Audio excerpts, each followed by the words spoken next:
अमेरिकी राष्ट्रपति Donald Trump ने कल भारत पर 25% अतिरिक्त टैरिफ लगाने का ऐलान किया। ट्रंप ने रूस से तेल खरीदने का हवाला देते हुए भारत पर भारी भरकम टैरिफ लगाया, जो अब बढ़कर 50% हो गया है। देखिए, बढ़ा हुआ टैरिफ इसी महीने 27 अगस्त से लागू होगा। इस कदम से कपड़ा, समुद्री उत्पाद और चमड़ा निर्यात जैसे क्षेत्रों पर बुरा असर पड़ने की आशंका है। हालांकि दावा ऊर्जा उत्पादों, महत्वपूर्ण खनिज और इलेक्ट्रॉनिक्स पर ये शुल्क लागू नहीं होंगे। निर्यातकों के मुताबिक इस कदम से अमेरिका को भारत के 86 अरब डॉलर के निर्यात पर गंभीर असर पड़ेगा। अमेरिका के इस कदम पर भारत सरकार ने कड़ी प्रतिक्रिया दी है। विदेश मंत्रालय ने 50% टैरिफ के फैसले को अनुचित और अन्यायपूर्ण करार दिया है और कहा है कि भारत अपने राष्ट्रीय हितों की रक्षा के लिए सभी जरूरी कदम उठाएगा। नए एक्स्ट्रा टैरिफ की घोषणा के बाद भारत अब यूएस से सबसे ज्यादा आयात शुल्क का सामना करने वाले देशों की सूची में ब्राजील के साथ टॉप पर आ गया है। और भारत पर 50% टैरिफ लगाए जाने के बाद देश में इस मुद्दे पर राजनीति तेज हो गई है। राहुल गांधी ने सरकार को कटघरे में खड़ा कर दिया, मोदी सरकार की आलोचना की। देखिए, राहुल गांधी ने पीएम मोदी के हाथ बंधे होने का आरोप लगाया और सोशल मीडिया पर लिखा कि ट्रंप का 50% टैरिफ आर्थिक ब्लैकमेल है, अनुचित व्यापार समझौते के लिए भारत को धमकाने का एक प्रयास है। बेहतर होगा कि प्रधानमंत्री मोदी अपनी कमजोरी को भारतीयों के हितों पर हावी न होने दें। Well, we hope and pray that at least now Mr. Modi flexes his muscle. Whether it comes to America, Mr. Modi has not really looked into their eyes. दूसरी तरफ इंडिया अलायंस का हिस्सा रही आम आदमी पार्टी ने कहा है कि टैरिफ वॉर में भारत दबने वाला नहीं है। ट्रंप साहब खुद रशिया से यूरेनियम इंपोर्ट करते हैं, कई और क्रिटिकल कंपोनेंट्स इंपोर्ट करते हैं। आप खुद तो व्यापार करें रशिया से, दूसरे देशों को बोल रहे हैं मत करें। सबसे पहले तो आपको बंद करना चाहिए ना। राष्ट्रीय स्वयंसेवक संघ ने ट्रंप के टैरिफ बढ़ाने वाले फैसले की आलोचना की है। इस समय अमेरिकी अर्थव्यवस्था एक इनसिक्योरिटी के फीलिंग में है, तो उस इनसिक्योरिटी के फीलिंग के चलते ट्रंप जिस प्रकार के कदम उठा रहे हैं, उसके कारण दुनिया में कुछ उथल पुथल होना स्वाभाविक है। उसको मैच्योरिटी से हैंडल करना पड़ेगा। और देखिए, भारत और अमेरिका के बीच जारी तनाव के बीच प्रधानमंत्री मोदी चीन का दौरा करने वाले हैं। प्रधानमंत्री 31 अगस्त से 1 सितंबर के बीच चीन के तियानजिन शहर में आयोजित होने वाले एससीओ समिट में हिस्सा लेंगे। देखिए, पीएम मोदी की 2019 के बाद ये पहली चीन यात्रा होगी। साथ ही 2020 के गलवान घाटी में हुए संघर्ष के बाद वो पहली बार चीन की जमीन पर कदम रखेंगे। एससीओ में 9 सदस्य देश हैं, जिसमें भारत, चीन, रूस, Pakistan, Iran, Kazakhstan, Kyrgyzstan, Tajikistan और उज्बेकिस्तान शामिल हैं। एससीओ बैठक में क्षेत्रीय सुरक्षा, आतंकवाद, व्यापार सहयोग और बहुपक्षीय सहयोग जैसे अहम मुद्दों पर चर्चा की जाएगी। मोदी इससे पहले 2018 में वहां गए थे। बतौर प्रधानमंत्री पीएम मोदी का ये छठा चीन दौरा होगा, जो 70 सालों में किसी भी भारतीय पीएम की सबसे ज्यादा चीन यात्रा है। चीन के साथ हमारा एक बहुत पुराना रिश्ता है और कई मुद्दों पर हमारे विवाद भी हैं। प्रधानमंत्री जी वहां जा रहे हैं तो बहुत अच्छी बात है और चीन के साथ बैठ के दो टूक बात करें और पड़ोसी के साथ हमेशा एक अच्छा रिश्ता रखना चाहिए, यह चाणक्य नीति भी कहता है। इससे पहले जून के महीने में रक्षा मंत्री राजनाथ सिंह चीन के किंगदाओ शहर में एससीओ के रक्षा मंत्रियों की बैठक में शामिल हुए थे और पिछले महीने ही विदेश मंत्री एस जयशंकर ने चीन का दौरा किया था और वहां उन्होंने राष्ट्रपति शी जिनपिंग और विदेश मंत्री वांग यी से मुलाकात की थी। और महिलाओं पर दिए अपने विवादित बयान को लेकर के कथावाचक अनिरुद्धाचार्य ऐसे घिरे कि उनसे जवाब देते नहीं बन रहा, क्योंकि जब अनिरुद्धाचार्य से इसको लेकर के एबीपी न्यूज ने सवाल किया तो उनके भक्त गुंडे पर उतर आए। एबीपी न्यूज संवाददाता के साथ कैमरे पर ही बदसलूकी करने लगे। देखिए,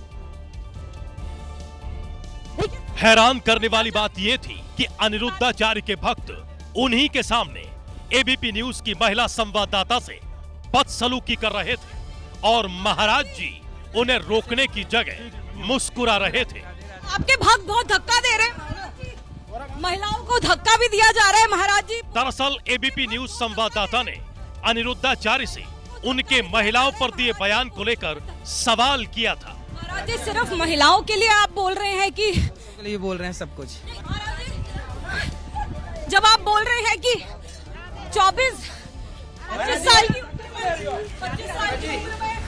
25 साल की उम्र में का क्या मतलब है? जिसके बाद अनिरुद्धाचार्य के भक्त भड़क गए और गुंडई पर उतर आए और महिला रिपोर्टर के साथ मारपीट करने लगे। जो तस्वीरों में नजर आ रहे हैं और लगातार इनके जो भक्त हैं इनकी भी तस्वीर देखिए, कोई बाल पकड़ता है तो कोई रोकने की कोशिश करता है।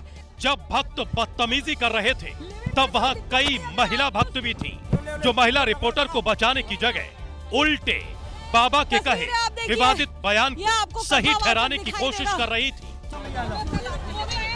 सफर करके आया ना, शर्म तो नहीं आ रही ना आपको? मैडम हम सच के साथ हैं। एक महिला होकर आप ऐसी बात कह रही हैं। लेकिन हद तो तब हो गई जब एक महिला भक्त ने एबीपी न्यूज संवाददाता पर हाथ उठा दिया। इस लेडी ने हाथ उठाया, ये वो भक्त हैं जो मारपीट पर आ गए हैं। जिसके बाद एक भक्त महिला रिपोर्टर को मारने के लिए आगे आता है और अपनी चप्पल उतारने लगता है। ये देखिए, चप्पल निकाल ली है, जूता निकाल लिया है। अनिरुद्धाचार्य के भक्तों से बचने के लिए एबीपी न्यूज संवाददाता को सीआरपीएफ जवानों की मदद लेनी पड़ी। सर सिर्फ सवाल पूछ रहे हैं इसलिए हम जा रहे हैं। नहीं सर, हमें नहीं सर, आइए सर, इतनी बदतमीज। लेकिन बाबा के भक्त सीआरपीएफ के सामने भी महिला रिपोर्टर को धमकाने से बाज नहीं आए। सोचिए, ऑन कैमरा एक महिला रिपोर्टर के साथ बाबा के भक्त ये बदसलूकी कर सकते हैं तो ऑफ कैमरा एक महिला के साथ क्या नहीं कर सकते।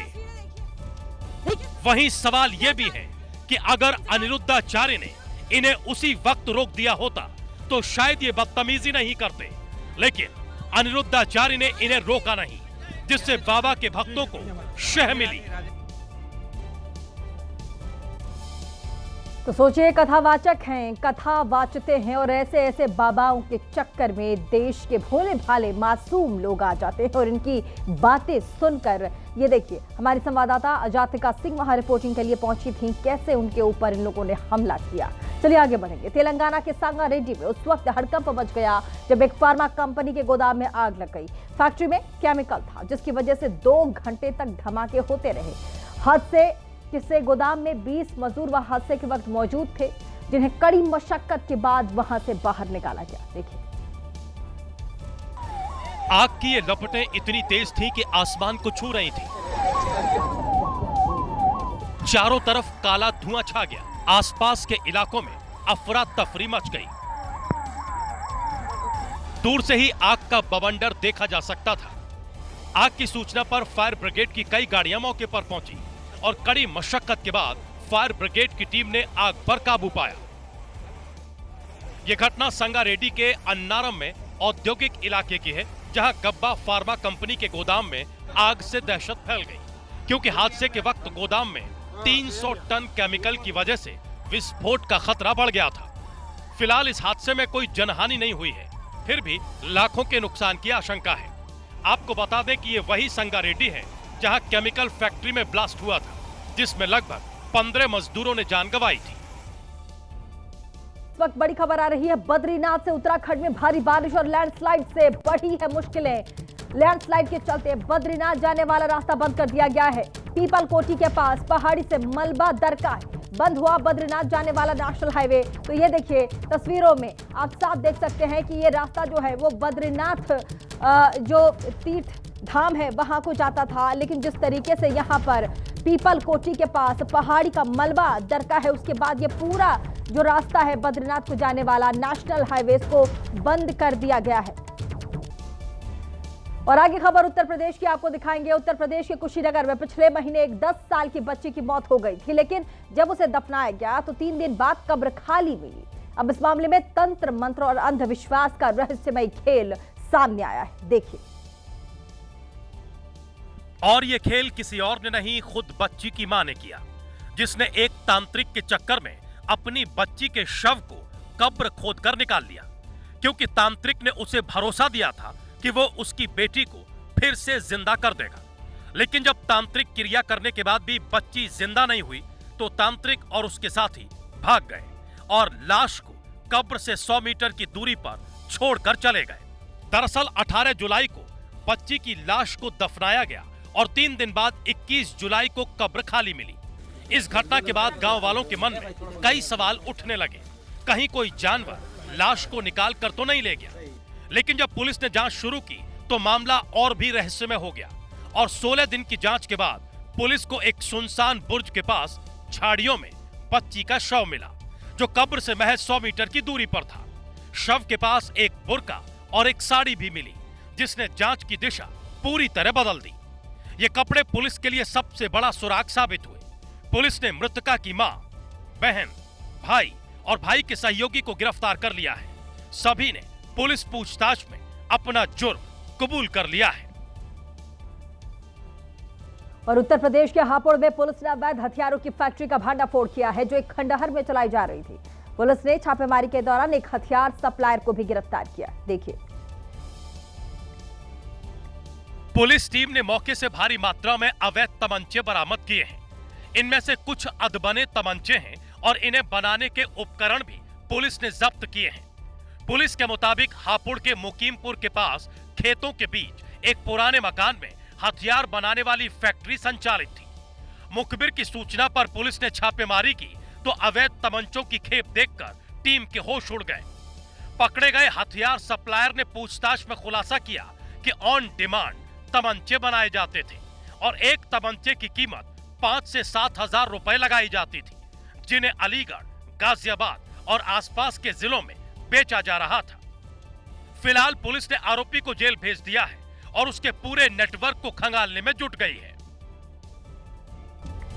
और उत्तर प्रदेश की श्रावस्ती में उस वक्त मातम पसर गया जब घर के बाहर खेल रहे 2 मासूम नहाने के लिए तालाब के पास पहुंच गए और डूबकर दोनों की मौत हो गई। देखिए,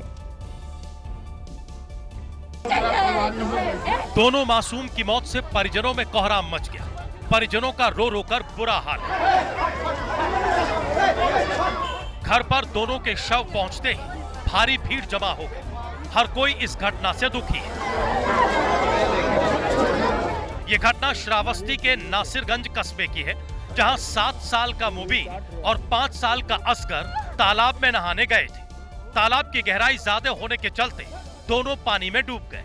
दोनों के घर न पहुंचने पर परिजनों ने देर तक तलाश की तो तालाब में एक बच्चे का शव उतराता मिला, जिसके बाद लोगों की मदद से दोनों शवों को बाहर निकाला गया।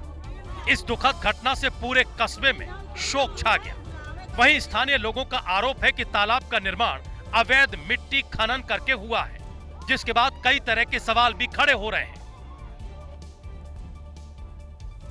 और यूपी के महोबा में उस वक्त दर्दनाक घटना सामने आई जब एक लड़की फांसी लगाकर आत्महत्या कर ली। सुसाइड के पीछे प्रेम प्रसंग को बताया जा रहा है।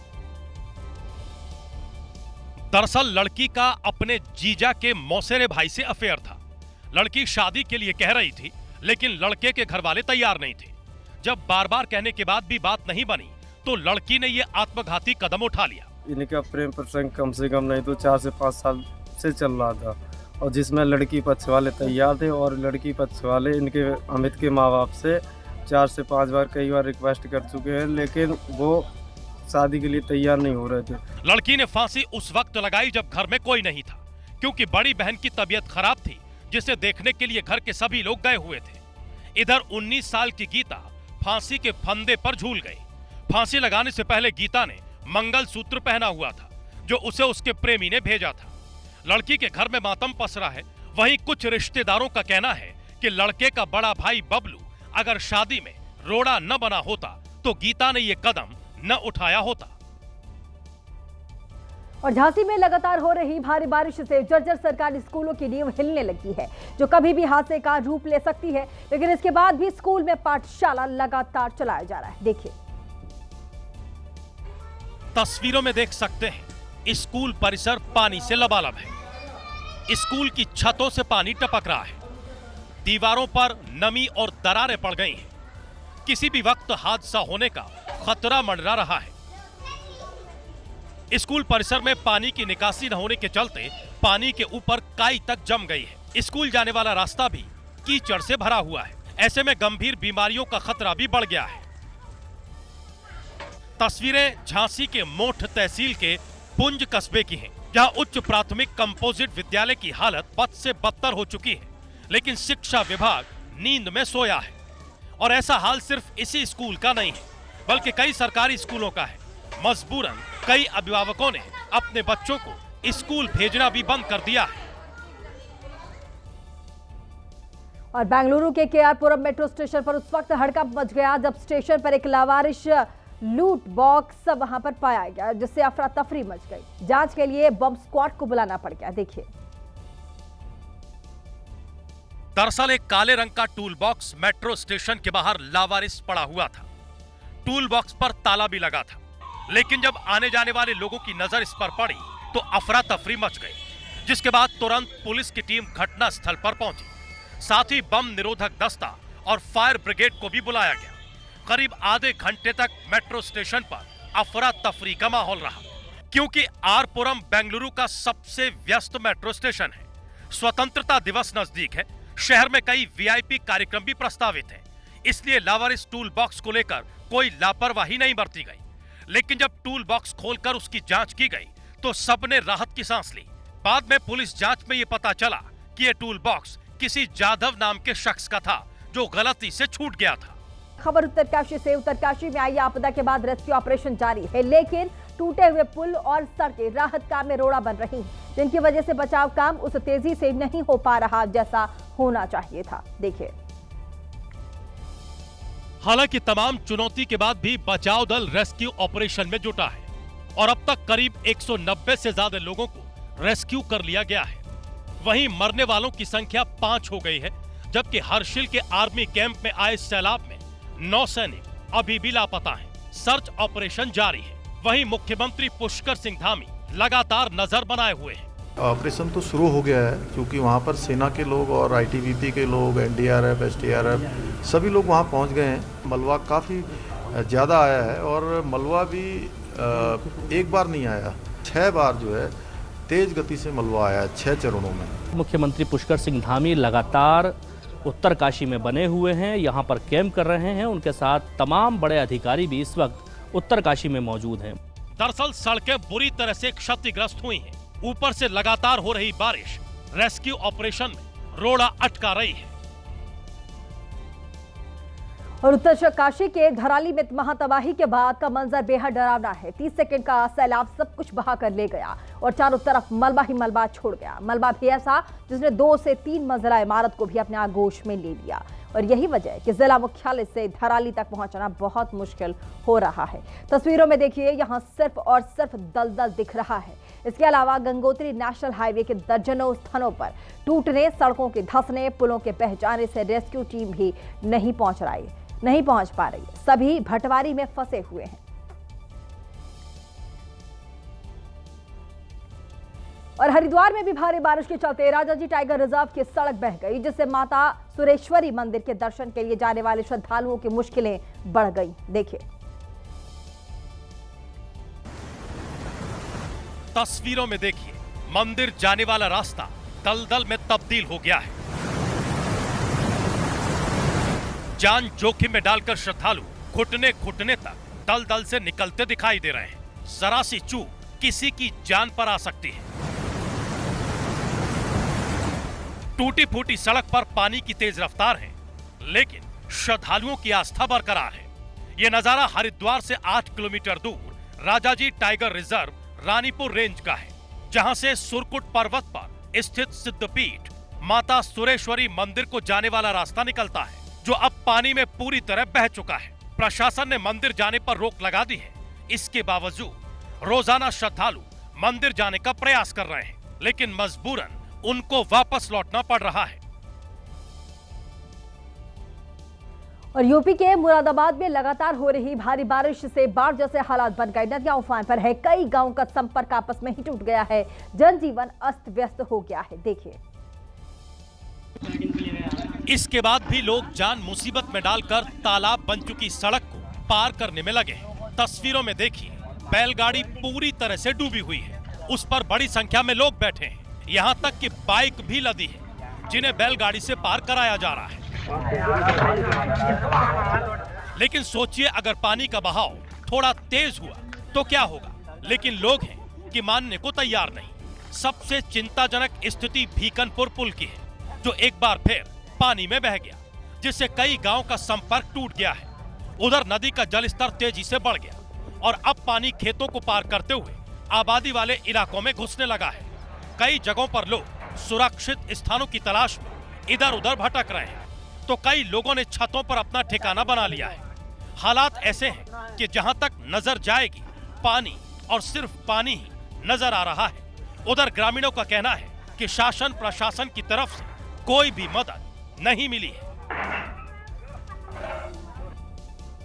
और बिहार के भोजपुर जिले में बाढ़ का कहर जारी है। कई गांवों से संपर्क टूट गया है। लोग अब भी मदद की आस में बैठे हैं। जमीनी हकीकत जानने के लिए ग्राउंड रिपोर्ट देखिए। बाढ़ ने सड़कें निगल ली हैं और अब रास्ता बचा है सिर्फ नाव का। नेशनल हाईवे से सुहिया गांव पहुंचने का एकमात्र सहारा अब छोटी नावें हैं। ये बाढ़ की विभीषिका है और हर साल लगभग हर साल अगर सामान्य से तेज अगर बारिश होती है तो यही स्थिति हो जाती है। अब भोजपुर जिले के जिस गांव में मैं जा रही हूँ, यहाँ आपको घर नजर आ रहे होंगे, लेकिन घर तक जाने का रास्ता आपको नजर नहीं आएगा। गांव तक का ये सफर आसान नहीं है। तेज धारा, पानी की गहराई और हर तरफ सन्नाटा, सिर्फ यही है इन रास्तों की पहचान। घर तो डूब ही गए हैं, रहने खाने के लिए भी जगह नहीं है, सोने के लिए बिस्तर भी नहीं है क्योंकि वो भीग चुके हैं। गांव के अंदर जहां कहीं ऊंचाई वाले इलाके हैं, लोग वहीं डेरा डाले हैं। घरों में खाने पीने का सामान सीमित है और राशन अब दिन के हिसाब से पहुंच रहा है। सरकारी मदद भी नहीं पहुंच पा रही है। और यूपी में भी लोग बाढ़ और बारिश की कहर झेल रहे हैं। बाढ़ की वजह से लोगों का जीना यहां मुश्किल हो गया है, तो उनकी फसलें भी खराब हो चुकी हैं। मिर्जापुर से देखिए ग्राउंड रिपोर्ट। मिर्जापुर के 350 से ज्यादा गांव बाढ़ की चपेट में हैं। उसमें एक गांव सदर तहसील का तिलिठी भी है। यह गांव भी बाढ़ में घिरा हुआ है। गांव का दूसरे इलाकों से संपर्क टूट गया है। हमारी मौजूदगी इस वक्त मिर्ज़ापुर की सदर तहसील के टिल्ठी गांव में है और ये पूरा भी जो गांव है आप देखिए कि बाढ़ की जद में आ चुका है। और ये जहां मैं खड़ा हूं, ये एक संपर्क मार्ग है जो मुख्य सड़क से गांव की सड़क को गांव को जोड़ता है। इस गांव में पिछले कई दिनों से बिजली नहीं है, जिससे रात घुप अंधेरे में गुजारनी पड़ रही है। उन्हें जंगली जानवरों और सांप का डर बना रहता है। नाव मांगने पर लेखपाल और एसडीएम बड़े अधिकारियों से इजाजत की बात करते हैं, जो मिल नहीं रही है। बाढ़ की वजह से खेतों में लगाई गई सब्जियां और मक्का की फसल चौपट हो चुकी है। सरकार की तरफ से थोड़ी मदद जरूर मिल रही है, लेकिन लोग उसे नाकाफी बता रहे हैं। और यूपी के मुजफ्फरनगर में एक नर्स की बेरहमी से हत्या कर दी गई। इस सनसनीखेज वारदात से पूरे इलाके में हड़कंप मच गया। देखिए, महिला का शव उसके घर में मिला, जिसकी जानकारी मिलने पर पुलिस और फॉरेंसिक की टीम मौके पर पहुंच गई। पुलिस ने शव को कब्जे में लेकर पोस्टमार्टम के लिए भेज दिया और मामले की बारीकी से जांच शुरू कर दी। कैमरे के अवलोकन से एक व्यक्ति संदिग्ध रूप से घर में आता हुआ दिख रहा है स्पष्ट रूप से। उसे ग्रामवासियों द्वारा पहचान कराया जा रहा, संभवतः वो इसी ग्राम का होना बताया जा रहा।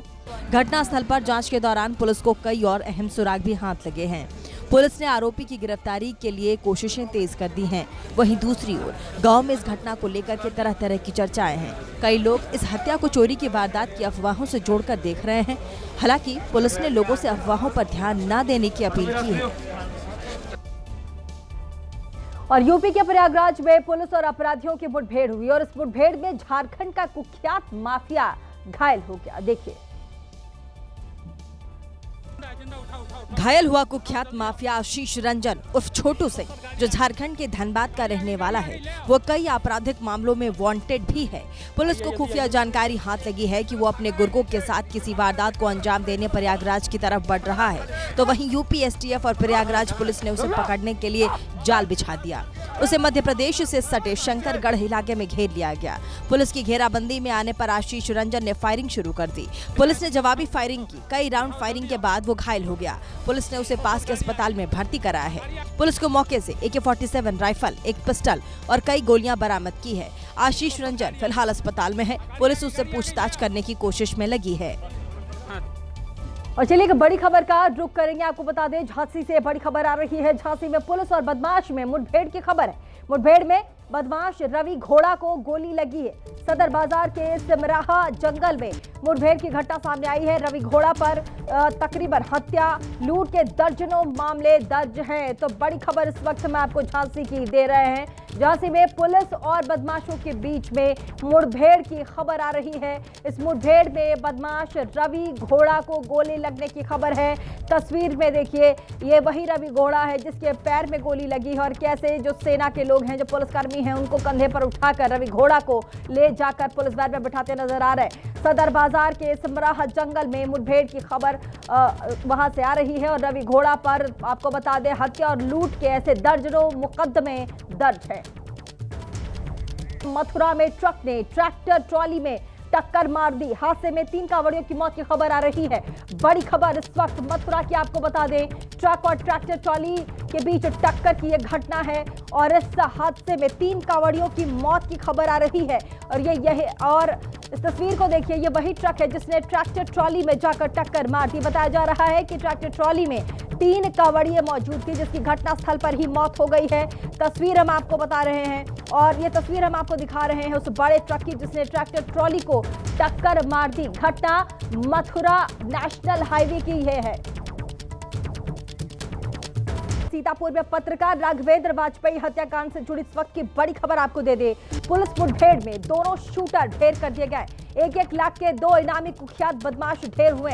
एसटीएफ और पुलिस की संयुक्त कार्यवाही में दोनों शूटर ढेर कर दिए गए। दोनों शूटर राजू उर्फ रिजवान और संजय उर्फ अकील को पिसावा थाना क्षेत्र के जल्लापुर में मुठभेड़ के दौरान मार गिराया गया है। तो आपको बता दें, ये वही मामला है सीतापुर में पत्रकार राघवेंद्र का मामला जिसने तूल पकड़ा था और लोग सड़क पर उतर गए थे। लगातार पुलिस से ये मांग कर रहे थे कि पत्रकार को जिसने भी मौत के घाट उतारा है उन्हें इंसाफ मिले और उन लोगों को कड़ी से कड़ी सजा मिले। और ऐसे में ये देखिए, एक बड़ी जो हमारे साथ संवाददाता पंकज हमारे साथ जुड़ गए हैं तमाम जानकारी के साथ। पंकज, मांग की जा रही थी कि जिस तरीके से पत्रकार राघवेंद्र वाजपेयी की हत्या की गई है, ठीक उसी तरीके से जो बदमाश थे उन्हें भी कड़ी से कड़ी सजा दी जाए। और ये देखिए, खबर आ गई है कि मुठभेड़ में मारे गए हैं दोनों।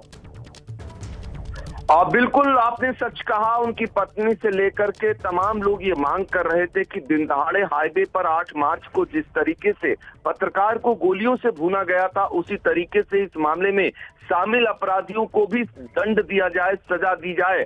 और आखिरकार वही किया सीतापुर पुलिस और एसटीएफ पुलिस ने।